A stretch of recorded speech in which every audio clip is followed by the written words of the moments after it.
Así inicia es Noticia en Profundidad. Qué placer acompañarles. Soy Tatiana Pérez y les saludo desde nuestra sede central en Caracas, en Venezuela. A partir de este momento, en la próxima hora, tenemos 3 temas que son noticia. Aquí están en titulares. En Noticia Perú, el presidente Francisco Sagasti pide a la Fiscalía una investigación contra militares retirados que llaman al Ejército, a la Marina y a la Fuerza Aérea a desconocer al próximo presidente. En la carta acompañan denuncias de irregularidades supuestas en el conteo de votos de las elecciones, una matriz que ha tratado de instalar el fujimorismo, una peligrosa movida a 2 semanas de los comicios y aún sin un presidente proclamado. En Noticia Irán, en completa calma con 7 candidatos a la presidencia, el país fue a las urnas este viernes. Un desafío a los intentos desestabilizadores de Estados Unidos e Israel y una lección de resistencia para el mundo. Lo analizamos. En Noticia Colombia, con bombos y platillos, el gobierno anuncia que toma nuevas medidas para garantizar la protesta social. Acto seguido informa que no constituye una manifestación pacífica, aquella que obstaculice vías o infraestructura. Las reacciones no se hacen esperar. Muchos le preguntan al ministro de Interior si autoriza marchas por andenes o tejados. Analizamos esas nuevas medidas. En Noticia casi comienza. Bienvenidos, bienvenidas.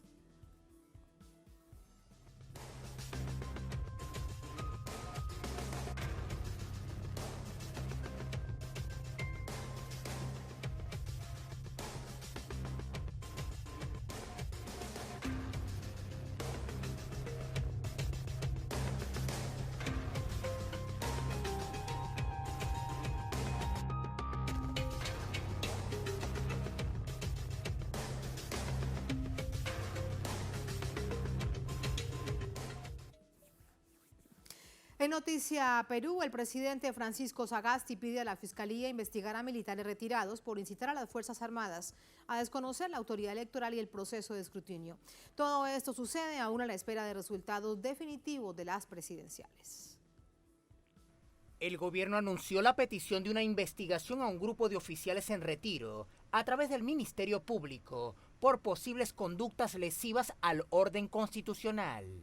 El presidente Francisco Sagasti indicó que los exmilitares enviaron cartas a comandantes generales y al jefe del Comando Conjunto de las Fuerzas Armadas pidiendo que actúen en contra de la Constitución y las leyes. En estas cartas llaman a no respetar los resultados del proceso electoral sobre el supuesto de que altas autoridades del Ejecutivo vulneraron la neutralidad, tomando parte a favor de uno de los candidatos presidenciales. Lo que es inaceptable es que un grupo de personas retiradas de las Fuerzas Armadas pretenda incitar a los altos mandos del Ejército, la Marina y la Fuerza Aérea para que quebranten el Estado de Derecho. Como presidente constitucional de la República, rechazo este tipo de comunicaciones que no solo son contrarias a los valores y a la institucionalidad democrática, sino son también actos reñidos con la Constitución y las leyes. Sobre estas acciones que buscan generar tensión, organismos internacionales como la Alta Comisionada para los Derechos Humanos y nacionales como la Facultad de Derecho de la Pontificia Universidad Católica del Perú se han pronunciado en rechazo, particularmente sobre las muestras de hostigamiento contra las autoridades electorales. Esta misma semana, en declaración conjunta firmada por las más altas autoridades, se exigió que se respeten los resultados de las presidenciales. Más a la extrema derecha que la misma Keiko Fujimori, hay un partido político cuyos congresistas electos son oficiales de Marina retirados y cuyo líder principal pues es un empresario con un perfil y un discurso bastante cerca del fascismo clásico. Este grupo es el que está pidiendo abiertamente un golpe militar y sobre todo la anulación de las elecciones. La derecha en el Congreso actúa para hacer tambalear la institucionalidad. 3 congresistas de las bancadas de Acción Popular y Fuerza Popular presentaron este viernes una moción de censura contra la mesa directiva del Congreso bajo el argumento de que no cumplen con el amparo del legislativo. Todo esto sucede cuando se cumplen casi 2 semanas de las elecciones, sobre las que aún no se ha proclamado al nuevo presidente, aunque de acuerdo con el escrutinio de votos, el ganador indiscutible es el profesor Pedro Castillo. El retraso responde a la cascada de peticiones de nulidad de las actas que presentó el fujimorismo y que deben ser revisadas en su totalidad para tratar de torcer el resultado. El Jurado Nacional Electoral ha indicado que hasta el miércoles 16 de junio resolvió 630 actas con votos impugnados, 1.512 de un total de 1.608 actas observadas, y de estas, 82 actas fueron apeladas ante la misma instancia. Vamos a analizar este escenario. Para ello nos acompaña Miguel Hugo. Él es secretario ejecutivo de la Coordinadora Nacional de Derechos Humanos. Nos acompaña desde Lima. Miguel, muy buenas noches. ¿Cómo está? Bienvenido. Muy buenas noches. Un gusto conversar con usted. Muchísimas gracias, Miguel. ¿Qué peligrosidad reviste y el peso además que puede tener dentro de las fuerzas militares este llamado que hacen militares en retiro, pero revisando la lista hay coroneles, hay almirantes, hay generales, es decir, no estamos hablando de cualquier militar en retiro, sino quienes ocuparon cargos de altos mandos que están pidiéndole a las fuerzas militares prácticamente que den un golpe de Estado? Sí, es particularmente preocupante, pero debo decir también que según lo que ha informado el presidente de la República, este es un oficio que ha llegado con una sola firma y con los nombres de todas las personas que usted ha mencionado. Precisamente por eso ha pedido que la Fiscalía investigue si hay un delito de conspiración, ¿no? Para efectivamente producir un golpe de Estado y alterar el espacio constitucional que tenemos actualmente. Esta es una situación que va de la mano con un conjunto de acciones que vienen realizando los partidarios de Keiko Fujimori para que no se den los resultados electorales. Es decir, no hay una sola prueba de que ha habido fraude electoral. Simplemente es la oposición a que el que ha sido recientemente señalado como ganador en el conteo de los votos por la Oficina Nacional de Procesos Electorales, OMPE, asuma. Ese es el tema central. Y obviamente en una situación donde precisamente este grupo político, como se dice, pues calienta la cancha, es decir, toda su campaña ha consistido en acusar de comunistas, terroristas, senderistas a su rival, y a pesar de todo esto ha perdido. Entonces lo que buscan a los que supuestamente convencieron de que eran terroristas, comunistas, senderista Pedro Castillo, ahora estén utilizando esa vía. Eso es completamente absurdo, es completamente ilógico, y solamente en una mente afiebrada como la de ellos es que se pueden permitir este tipo de licencias. Sí, Miguel, pero uno se pregunta con respecto a la primera idea que ya de hecho te planteaba, ¿cuánto pueden de hacer mella ese mensaje dentro de las fuerzas militares? Es decir, ¿cuánto de esas fuerzas militares y de los altos mandos prácticamente son fujimoristas? Como bien lo dice esa carta, lo que están haciendo es dejando su neutralidad, por constitución deberían serlo, que bien lo recuerda el presidente Sagasti, y se van al lado del fujimorismo, que ha tratado de instalar la matriz de irregularidades y fraude electoral.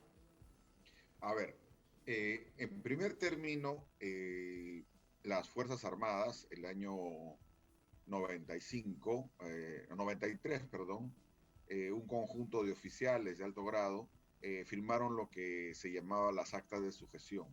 Es decir, Vladimiro Montesinos y Alberto Fujimori les hicieron firmar a muchos de ellos, a cientos, acta de sujeción al gobierno de Fujimori. Y obviamente ellos se reclaman partidarios de Alberto Fujimori. ¿Qué capacidad tienen ellos de influenciar en las Fuerzas Armadas actualmente?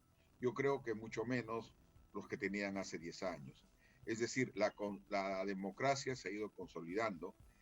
Los personajes que están hablando son personas completamente fuera de control, es decir, no tienen un menor criterio político. Y en esa misma línea yo creo que los oficiales en en actividad van a entender eso. Es decir, no hay ninguna razón válida para decir que existe fraude. No hay ninguna razón para decir que se han alterado la vocación popular y no hay ninguna razón para cuestionar este proceso electoral que ha sido como los procesos electorales que hemos tenido en los últimos 20 años. Es decir, con una oficina de procesos electorales independiente, un jurado nacional de elecciones nombrado por los diversos instancias. Es decir, no ha habido ningún tipo, y los observadores internacionales que han habido en cerca de 18, ninguno ha puesto una coma, un señalamiento. Las irregularidades que se presentan en todas las elecciones y precisamente fueron descubiertas, sancionados los que querían cometer esas irregularidades y después las 962 actas que se han procesado ya del fujimorismo, todas han sido declaradas infundadas o nulas. Entonces, no hay ninguna razón. Lo único que hay es precisamente una vocación política de impedir.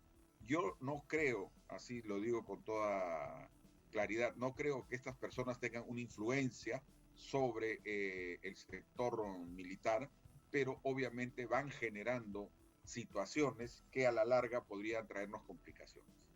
Y todo esto en un escenario de zozobra sin duda que reviste peligrosidad.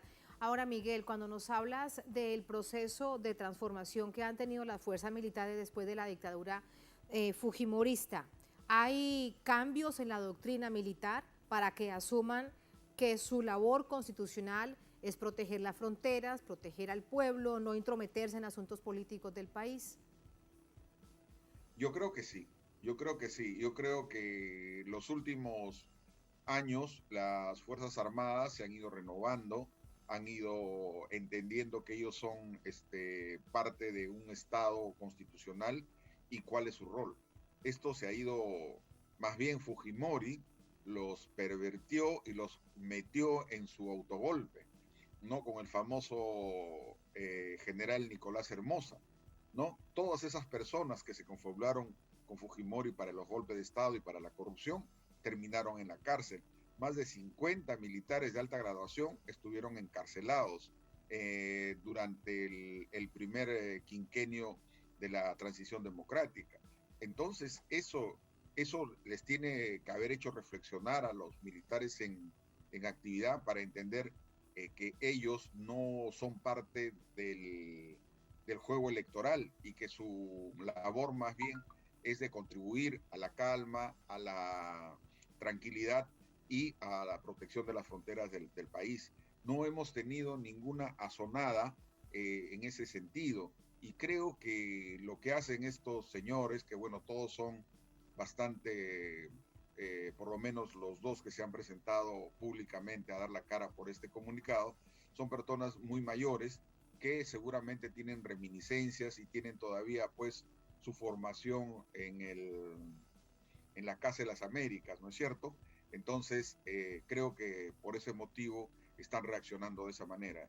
Yo no creo que las Fuerzas Armadas en actividad puedan en este momento pensar que un golpe de Estado es beneficioso para ellos. La oscura Casa de las Américas, en donde se ha adoctrinado a la mayor parte de las fuerzas militares de nuestro continente. Dice el presidente Francisco Sagasti: en una democracia las Fuerzas Armadas no son deliberantes, son absolutamente neutrales y son escrupulosamente respetuosos de la Constitución. Nos ha tomado mucho tiempo y esfuerzo construir nuestra institucionalidad democrática a lo largo de nuestros turbulentos 200 años de vida republicana. No las pongamos en peligro. Preguntarte además, cuando el presidente dice esto y hablando acerca de la neutralidad, porque en esa carta ellos acusan al Poder Ejecutivo de tomar parte en el proceso electoral. Su opinión. Mire, ahí hay una narrativa completamente, ¿cómo puedo decir?, imaginaria, irracional. Es decir, alguien señala que todo esto es una tramoya formada por, en algún momento, el expresidente Vizcarra. En fin, es decir, son de una alucinación tremenda. Y el presidente actual, que es un liberal, es acusado de comunista, pero todo esto a partir de los llamados fake news. Si uno entra a la internet va a encontrar una racionalidad completamente absurda, traída de los pelos. Y esta mañana yo escuché una entrevista que le hizo un periodista a uno que se identificó como parte de la carta, y el periodista le decía, oiga, ¿qué cosa está leyendo usted? ¿Dónde está esa información que tiene? ¿No? Y en realidad es muy peligroso personas que podrían influenciar en algunos ámbitos militares que tuvieran esta desinformación, porque todo lo que ellos hablan es completamente ilógico, y el presidente de la República ha tenido que reaccionar, porque debo decirle que sería la tercera vez que el Ejecutivo se tiene que pronunciar. 2 veces antes, en menos de 2 semanas, el Ministerio de Defensa ha tenido que sacar comunicados diciendo que las Fuerzas Armadas no pueden intervenir en temas electorales y que no están llamados a irrumpir, y que cualquier situación de golpe de Estado está fuera de los canales constitucionales. Y esto es precisamente porque un sector político, que es el fujimorismo, y es Renovación Popular de este señor Aliaga, que constantemente llama a eso, inclusive congresistas que han sido elegidos por su partido han terminado cuestionando las declaraciones del almirante Montoya, que es uno de los elegidos también como congresista de la República por Lima, ¿no? Un ex almirante. Y este señor abiertamente llamó al golpe, ¿no? Y entonces los congresistas electos de su partido le han dicho, usted está equivocado, ¿qué cosa es esto? En fin, ¿no? Estamos en una situación bastante grave, bastante complicada. Miguel, y todo esto, permíteme preguntarte si realmente hay por parte de la propia institucionalidad del país una unidad en torno a esto que ha dicho el presidente Sagasti, que no hay irregularidades, que no hay razones para pensar en un fraude porque no existen las pruebas, que la autoridad electoral goza de absoluta confianza. ¿Hay una unanimidad institucional con respecto a esta postura? Mire, a nivel del Estado y sus funcionarios, hemos escuchado un comunicado, por ejemplo, del Consejo de Estado, donde está el presidente de la República, la presidenta del Congreso, en fin, el fiscal de la Nación, en fin, las autoridades más importantes, y ellos diciendo de que hay que respetar la resolución del Jurado Nacional de Elecciones, que es el ente máximo autónomo y es el único que puede decir quién ganó o no las elecciones. ¿Ya? En segundo lugar, la población está bastante preocupada porque de un lado hay un grupo de fujimoristas que dicen que ha habido fraude y no lo prueban, simplemente han inventado una épica en el sentido de que hay que defendernos del fraude comunista y no hay una sola prueba. Hoy día un respetable jurista ha presentado un amparo contra las elecciones y dice, anúlese la del 6 de junio porque el jurado está incompleto.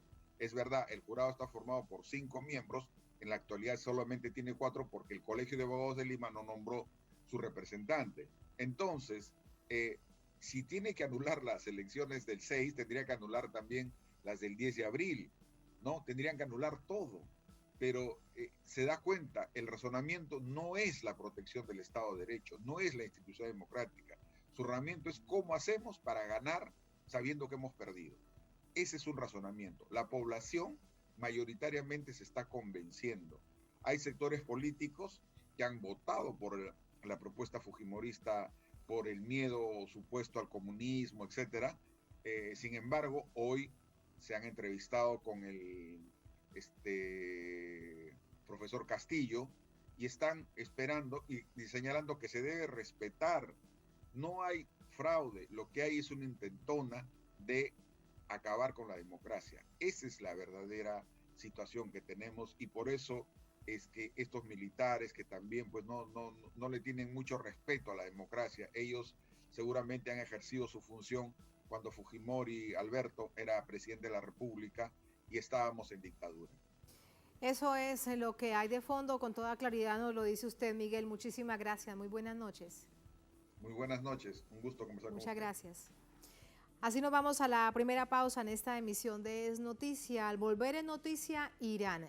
En completa calma, con 7 candidatos a la presidencia, el país fue a las urnas este viernes. Un desafío a los intentos desestabilizadores de Estados Unidos e Israel y una lección de resistencia para el mundo. Son asuntos que analizamos al volver en Es Noticia.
En noticia Irán, este viernes la nación persa asistió a elecciones presidenciales, las 13ª de su historia republicana, desde el triunfo de la Revolución Islámica en 1979.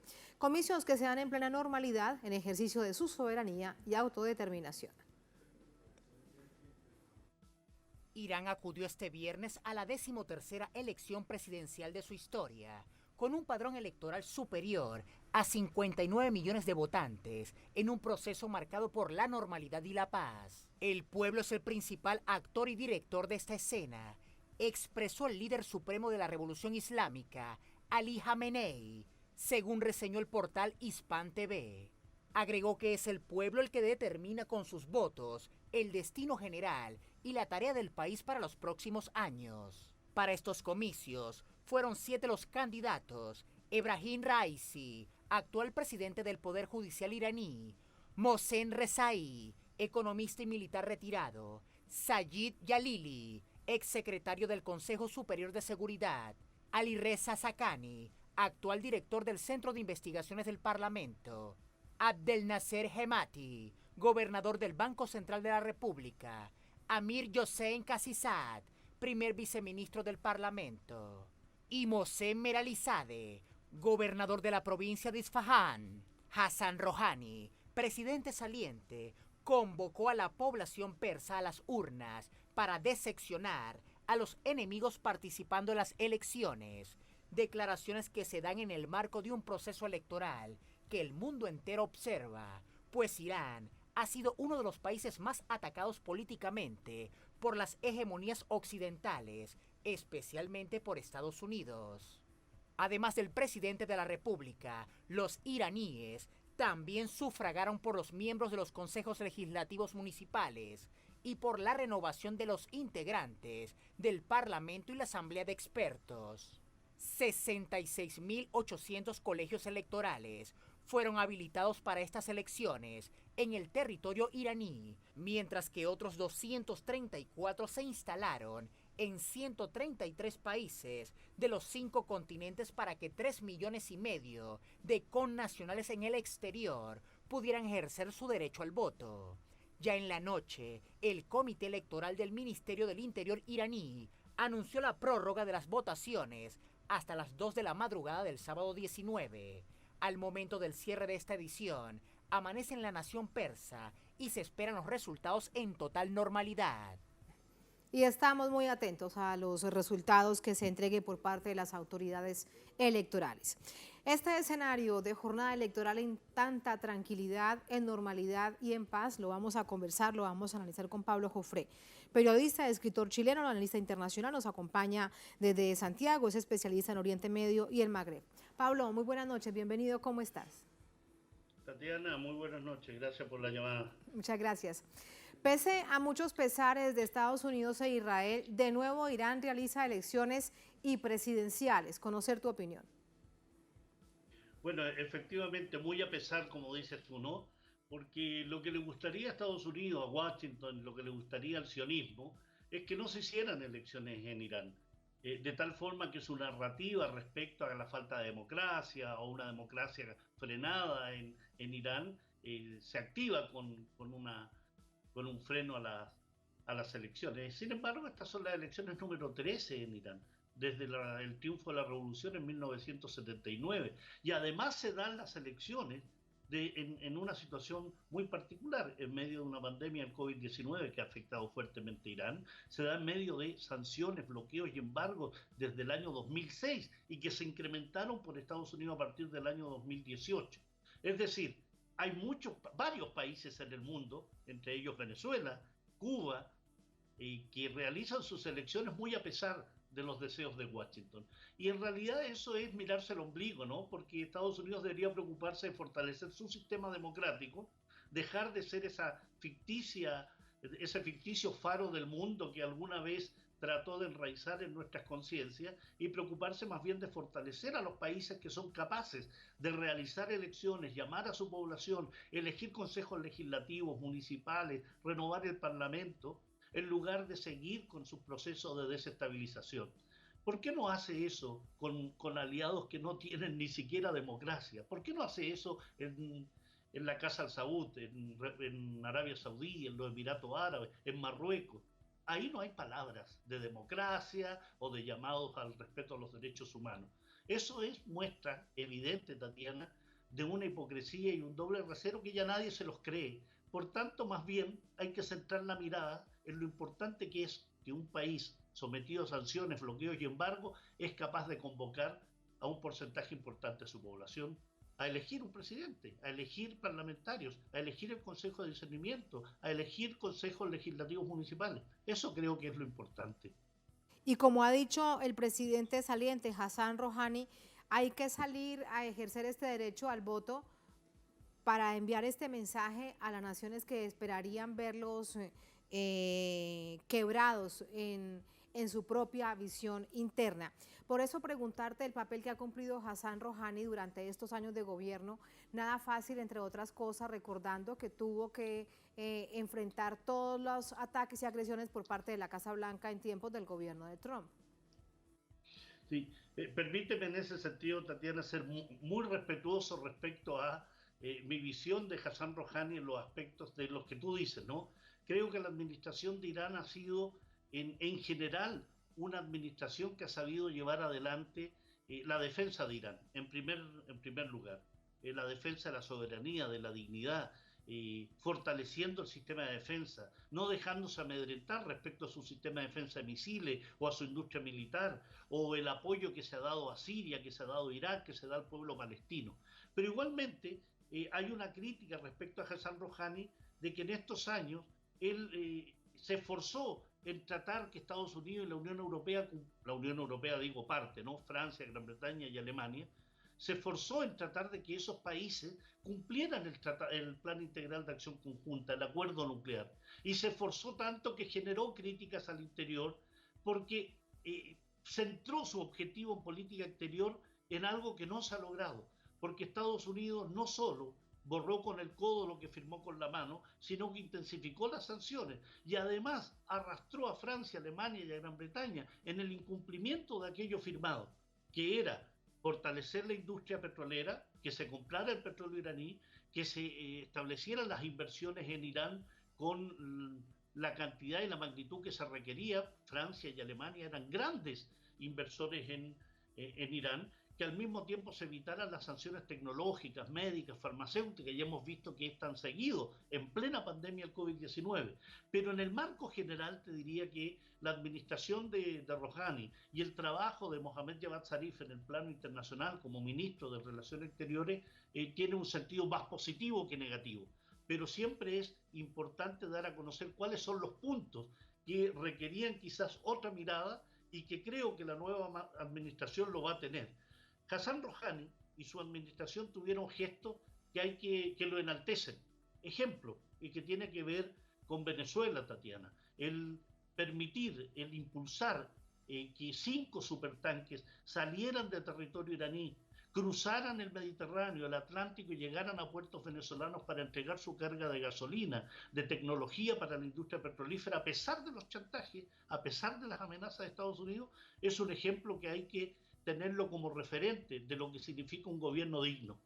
El apoyo a Siria permanentemente, a pesar de las presiones, a pesar de los ataques, a pesar de haber sufrido incluso el asesinato del general Qasem Soleimani, es un ejemplo que hay que tenerlo presente. Creo que esos elementos van a estar referencialmente en lo que fueron los logros de Hassan Rouhani y su administración.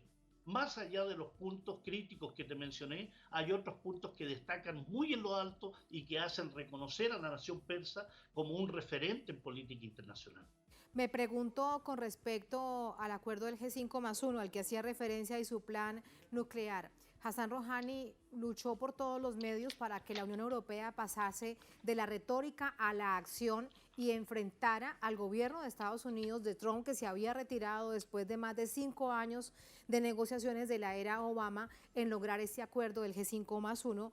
Pero yo me pregunto si la respuesta que dio el gobierno de Irán ante esta no acción por parte de la Unión Europea y también como respuesta al gobierno de Estados Unidos fue seguir con su plan nuclear, porque lo que se anunciaba era que al final de cuentas seguían como nación soberana, porque Estados Unidos puede, Israel puede, Rusia, Alemania, Pakistán e Irán no pueda tener un plan nuclear militar.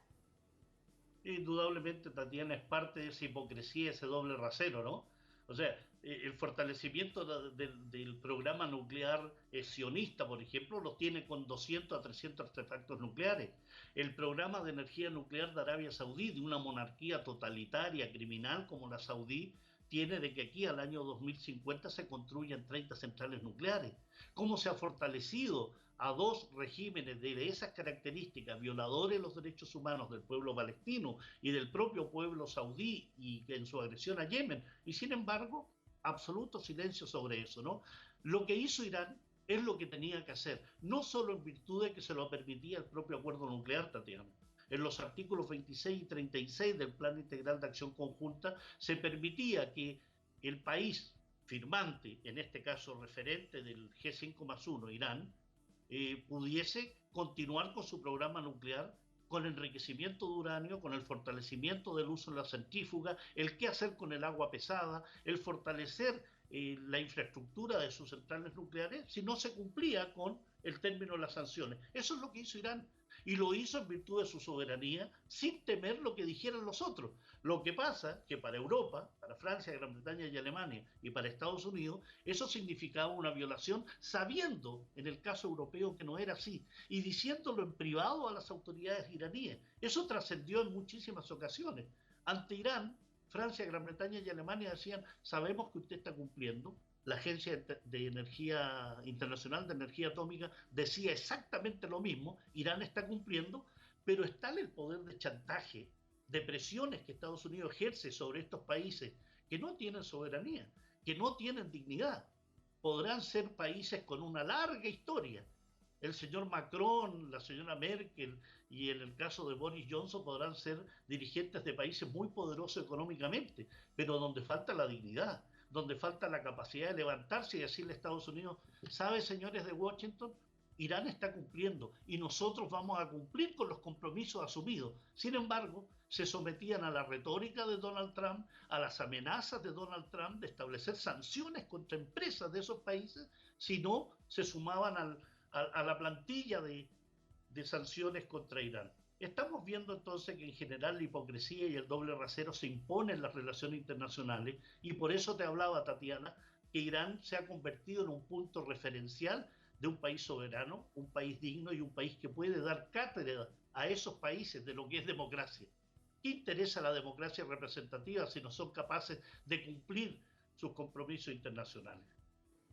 Por último, Pablo, en todo caso es un momento en términos económicos difícil para Irán, así como es difícil para la humanidad, un país que también ha tenido picos muy complejos de la COVID-19 producto de la pandemia y que va luchando como muchos otros en medio del bloqueo, con la dificultad para adquirir vacunas, pero tratando de lidiar con todas estas situaciones. Ese es el país que recibirá el próximo presidente. Así es, con todas las dificultades que tú mencionas. Pero fíjate que un país que a pesar de esas dificultades es capaz de desarrollar su industria petrolífera, que es capaz de desarrollar las investigaciones para sacar una vacuna propia, como lo hace Cuba, por ejemplo, que lleva 60 años de bloqueo y es capaz de sacar su vacuna soberana, que es capaz de vacunar a su población con su vacuna. En ese camino va también Irán. Irán es autosuficiente en muchas materias, pero hay otras que no lo puede ser porque el mundo es interrelacionado. Pero en ese plano Irán también ha demostrado que es capaz, en periodos muy duros de política de máxima presión, que así lo han denominado los norteamericanos contra Irán, salir adelante a pesar de las dificultades médicas, sanitarias, tecnológicas muchas veces, porque Irán tiene un gran porcentaje de su actividad económica centrada en el gas y en el petróleo, y eso necesita tecnología que muchas veces no lo proporciona el propio país. Pero a pesar de eso, creo que Irán ha dado muestras de esa soberanía que te menciono insistentemente, porque es importante, porque hay países que dan esa referencia y dan ese toque, a pesar de que puedan decir, claro, no se vive de soberanía ni de dignidad, pero pucha que es importante tener esos dos conceptos muy presentes cuando miramos el mundo y miramos a Siria, miramos al Líbano, miramos a Palestina, a Venezuela, a Cuba y cuando miramos también a Irán.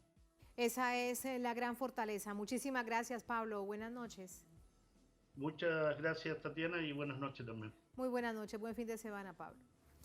Vamos así a la última pausa en esta emisión de Es Noticia. Al volver en Noticia Colombia, con bombos y platillos, el gobierno anuncia que toma nuevas medidas para garantizar la protesta social.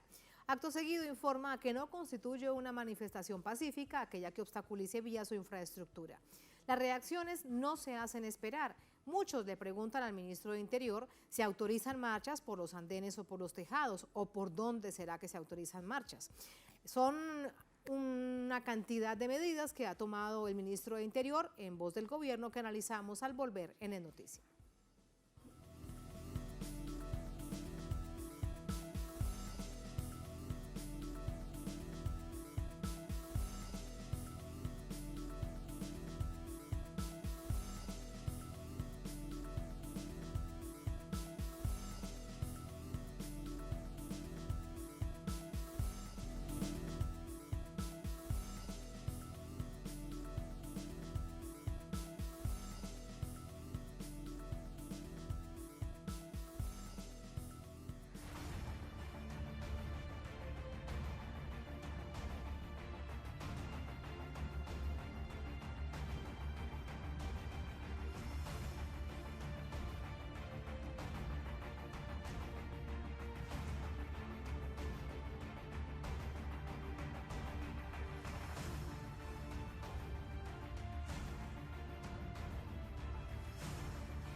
En Noticia Colombia, el gobierno arremete vía decreto contra la movilización social y al mismo tiempo promete diálogo.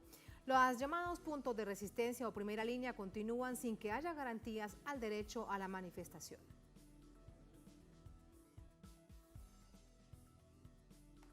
Al menos un muerto, 20 heridos y 8 detenidos fue el saldo preliminar de la represión de este jueves por parte del Escuadrón Móvil Antidisturbios, SMAT, contra los manifestantes en la ciudad de Cali. Ciudadanos denunciaron a través de las redes sociales que un joven falleció en el sector Paso del Comercio tras recibir un disparo en la cabeza durante la represión del SMAT. Más tarde, organismos de derechos humanos confirmaron su asesinato. El deceso del joven se suma a las cifras del Instituto de Estudios para el Desarrollo y la Paz, INDEPAZ, que contabiliza 70 muertos por el accionar de las fuerzas del Estado y al menos 73 personas víctimas de lesiones oculares por proyectiles lanzados por la policía desde el inicio de las manifestaciones contra el presidente Iván Duque. Sin hacer ningún tipo de referencia a la violencia estatal, este viernes, el ministro del Interior anunció nuevas medidas en relación a las protestas. Garantías de la protesta pacífica. En primer sentido, se amplía la definición de manifestación pacífica. No constituye manifestación pacífica aquellas que promuevan el empleo de medios para obstaculizar de manera temporal o permanente las vías o infraestructura del transporte. En este sentido, el director de la policía prometió hacer algunas reformas sin reconocer la brutalidad con la que actúan los hombres bajo su mandato contra la ciudadanía. La mayor transformación de los últimos años en términos de la cercanía de la policía con el ciudadano. A propósito, el enviado especial de la Unión Europea para la Paz en Colombia, Eamon Gilmore, expresó al presidente Iván Duque su preocupación por la muerte de manifestantes durante las protestas. Le hablé al presidente de la preocupación que tenemos en Europa sobre la muerte de los manifestantes y a mí el presidente me reiteró su compromiso de asegurar que haya rendición de cuentas y que se hagan las reformas del caso y que estos temas serán abordados y también que todo lo que está generando las manifestaciones serán abordadas y también hablamos de la necesidad y el deseo de tener un diálogo a nivel nacional, local, regional. Se inició en Colombia una oleada de movilizaciones a las que se han sumado distintos sectores sociales y organizaciones sindicales, estudiantiles y políticas, movilizaciones que han estado signadas por el uso excesivo de la fuerza por parte de los agentes de seguridad. Sumamos a esta hora más información desde Bogotá con nuestro corresponsal Hernán Tovar.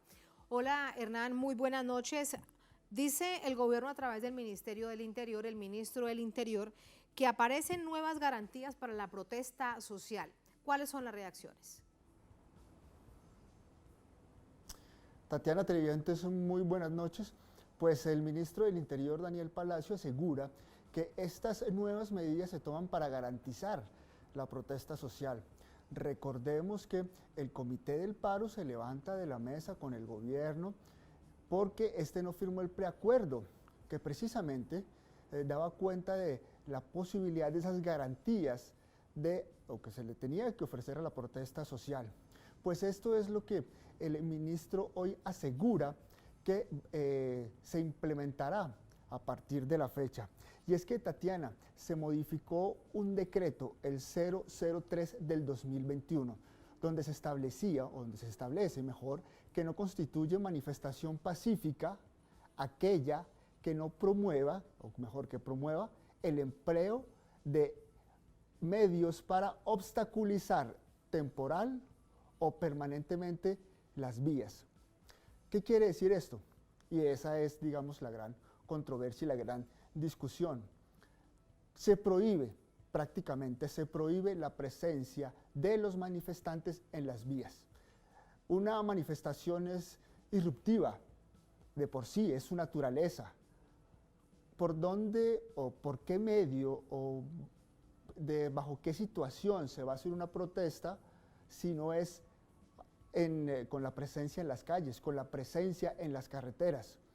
Varios sectores se han pronunciado frente a esta situación que aseguran lejos está de garantizar la protesta libre y social. Lo que aseguran es que esto está coartando las libertades, está coartando la protesta social consagrada en la Constitución Nacional. Y por el contrario, lo que hace es dotar de mecanismos a la policía para ser mucho más, hacer mucha más presencia y mucho más violenta con este mecanismo. Aseguran que se están violando todas las libertades y esto va a dar pie para que la policía y el Escuadrón Móvil Antidisturbios pues siga violando los derechos humanos en Colombia. Recordemos, Tatiana, se hacía al inicio de este informe que en el transcurso de estos más de 50 días de presencia en las calles de los diferentes sectores, pues van más de 70 personas muertas en este contexto de las movilizaciones, más de 46 personas asesinadas presuntamente por miembros de la policía. Estas nuevas medidas están lejos de garantizar las protestas sociales. Pero otro dato que dio hoy el ministro, Tatiana, y es que se destinaron alrededor de 9 millones de dólares para dotar y fortalecer a la Policía Nacional. Esto con el fin de que mejore su capacidad de reacción frente a las necesidades, aseguran ellos, de la población. O sea, son dos cosas: se coarta la libre manifestación a través o por medio, haciendo uso de las calles y carreteras del país, y se destina una cantidad de dinero para seguir dotando a la policía, para que mejore su capacidad de acción. Y vimos ayer, o el miércoles, en el Congreso, cómo no se aprobaba una ley de matrícula cero para que los jóvenes pudieran ingresar gratuitamente a la educación superior. Todas estas son las contradicciones de este gobierno, un gobierno que está favoreciendo a las clases políticas más pudientes y algún sector muy pequeño del empresariado que tiene nexos con el paramilitarismo, y estas son precisamente las demandas de los diferentes sectores en las calles. Siguen haciendo presencia los sectores de los jóvenes en las calles que precisamente por situaciones como estas aseguran que no levantan su movilización y sus puntos de concentración en Colombia hasta tanto estas medidas no se sigan implementando. Aseguran que cosas como estas, la modificación de este decreto, dan cuenta del talante precisamente de este gobierno, dan cuenta de que pretenden lanzar una situación que a todas luces es contradictoria a lo que significa la movilización social, coartando todas las libertades, coartando la libertad a la libre manifestación, en un nuevo concepto de garantías de la protesta social. Asegura el gobierno que estas medidas son tomadas para garantizar la protesta social. Cosa que no es así, y lo hemos visto en las calles con la represión policial tan fuerte que se ha venido dando durante estos 50 días en Colombia. Tal como lo hemos visto, sin duda suena bastante bonito de hablar de garantías para la protesta social, suena bien el título, pero si lo revisamos es todo lo contrario. Hernán, gracias, muy buenas noches. Vamos a preguntarle a un joven activista qué significa para ellos, que han acompañado toda esta protesta social, esta decisión que toma el gobierno. Allá lo ven ustedes en pantalla, se trata de Jafran, es periodista, fotógrafo freelance, activista social, nos acompaña desde Cali. Jafran, ¿cómo te va? Muy buenas noches. Hola, ¿qué tal, mujer? ¿Qué tal? No, aquí, dándole. ¿Cómo estás tú? Bien, muchas gracias. Garantía para la protesta social, suena bien el título, ¿no? No, sí, suena muy bonito. O sea, que creo que en lo escrito queda muy bonito, pero realmente en las acciones no se cumple en lo más mínimo. Y eso lo estamos viendo hoy en día. Sí. Dicen que no constituye, dice el ministro del Interior, manifestación pacífica aquellas que promuevan el empleo de medios para obstaculizar temporal o permanente vías o infraestructura, así como las que se convocan con fines ilegítimos. ¿Por dónde entonces será que va a marchar la gente, Jafran? ¿Por los tejados? ¿Por los andenes? ¿Por dónde van a marchar? Sí, es lógico que la gente cuando marcha, pues marcha por una vía, pero resulta que esto ahora es ilegítimo. Es que realmente es hasta cómico escuchar este discurso, porque está dando a entender que básicamente no se puede marchar, no se puede, o sea, un derecho legítimo, como es el derecho a la libre protesta, no se puede ejercer. Tomemos como ejemplo hoy algo que ocurrió acá en Cali, o que ha venido ocurriendo. El hecho de que las personas salgan a manifestarse, incluso, dejemos de un lado el tema de pronto de los que dicen, no, es que son capuchos, están vandalizando, dejemos ese lado, es un poco un lado. Por ejemplo, en un punto de concentración que se llama Concentración La Luna, las vías están funcionando, se hizo una expresión artística, ¿sí? De fotografía, y llegó el SMAT, irrumpió, vandalizó el SMAT, atacó a la gente, atacó a la comunidad, inclusive transeúntes, personas que están en coches, que estaban en moto, por el sector terminaron gaseados, capturas sin ningún proceder, sin justificación alguna, y se nota que sistemáticamente la intención es irrumpir, es dañar. Obviamente, entre los medios masivos de comunicación o tradicionales y ante la comunidad internacional, venden la idea de que hay una disposición de diálogo, ¿sí? Un diálogo que no se ha visto. Llevamos más de vamos para 2 meses de paro nacional, ¿sí? Ya muy desgastado, muy cansada la gente, pues no hay una intención de diálogo. O sea, se hace visible que el gobierno nacional realmente lo que le interesa es que siga el paro nacional para poder empezar a vender la idea de que la gente que está en estas manifestaciones pacíficas en su mayoría son vándalos, ¿sí? Vincularlos con el terrorismo, con grupos al margen de la ley, con el fin de satanizar la protesta social. Ese es el interés y se hace notorio. Entonces siempre buscan vínculos.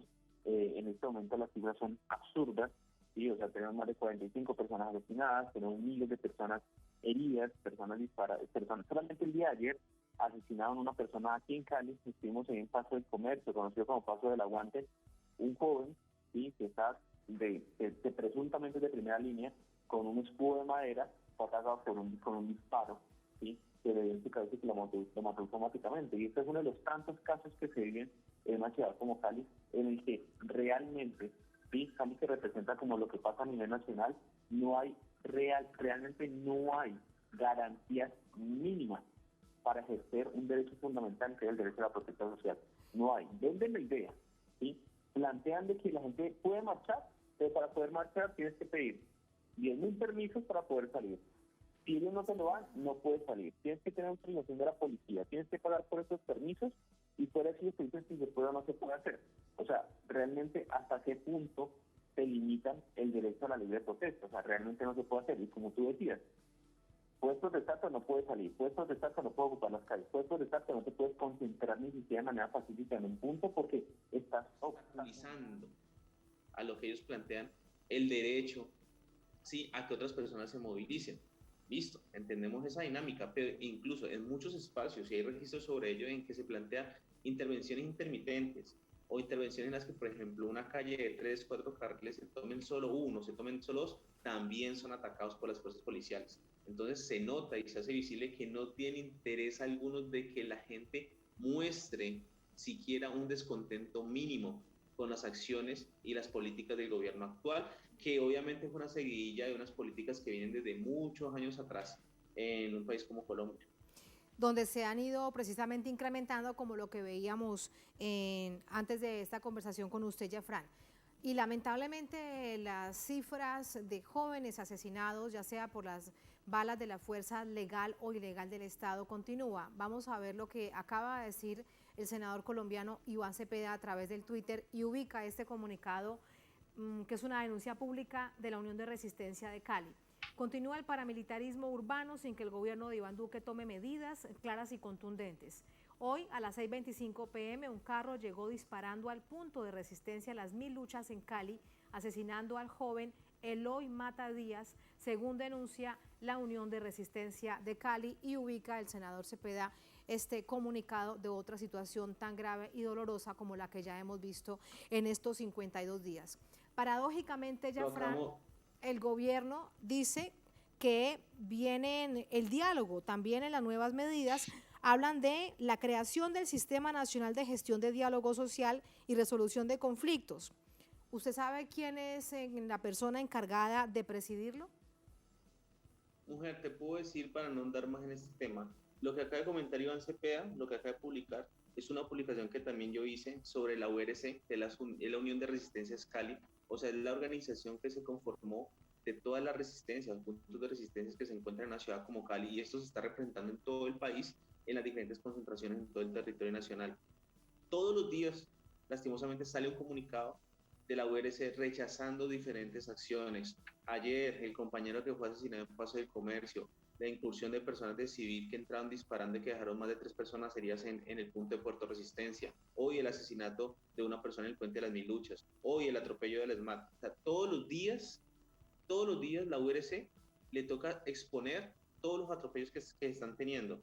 Y el gobierno dice que una disposición de diálogo, aún entendiendo que el decreto 304, que fue un decreto que se hizo con el gobierno local en unión con la URC para buscar una línea de diálogo, fue tumbado y está en medida cautelar debido a no sabemos quién está en medida cautelar, lo que impide que haya un diálogo. hay que tener presente algo, y cuando se firmó este decreto, ¿sí? Más de 22 puntos que estaban en resistencia, en una voluntad de diálogo, se levantaron para decir, hey, estamos dispuestos a un diálogo. ¿Y cuál fue la respuesta del gobierno? Tumbar el decreto, matar más gente, irrumpir en las concentraciones que aún están establecidas, satanizar la protesta social, hacer persecución, vandalizar los diferentes espacios aunque estén de manera pacífica, y buscar y perseguir a las personas, a los líderes o lideresas, voceros o voceras que están representando una organización como es la URC.